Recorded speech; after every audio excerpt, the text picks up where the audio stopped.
there's a lot of conjecture on what exactly a plastic worm represents to a fish, and I probably would go along with most people who just say is that it represents some kind of a bait fish. And by now we all bass fishermen know a good number of ways to fish this,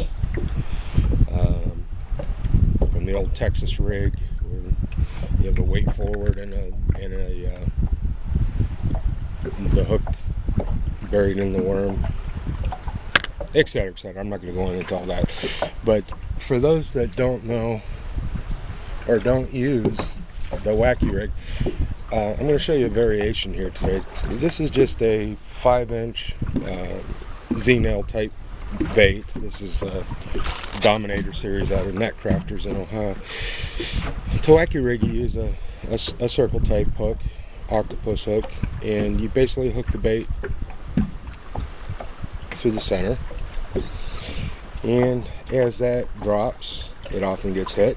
It drops horizontally, with the end slightly up, and then, as you can imagine, the slightest twitch gives it this action.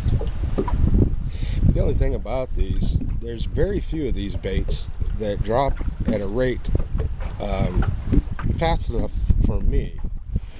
I wanted to get down, since I'm fishing deep water here, I wanted to get down there fairly simple. So recently I started a trick here with a band of silver solder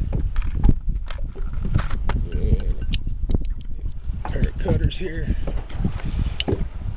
Cut the silver solder at an angle so it has a pointy edge to it, as you can see here, I hope. And we insert that, giving the worm a nice bit extra weight on each end.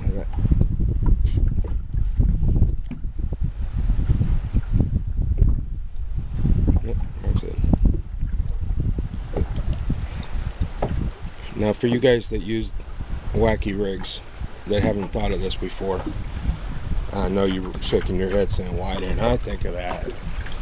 The extra action that it imparts is phenomenal.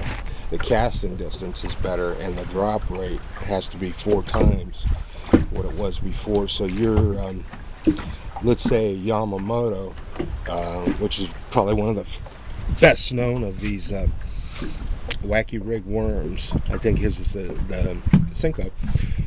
Drops at approximately 12 inches a second, or a foot a second. This thing is going to about quadruple that, and it's going to get down there fast, and boom, boom, boom on the bottom. And hopefully here I'm going to be able to show you just how effective this bait is. We'll be right back.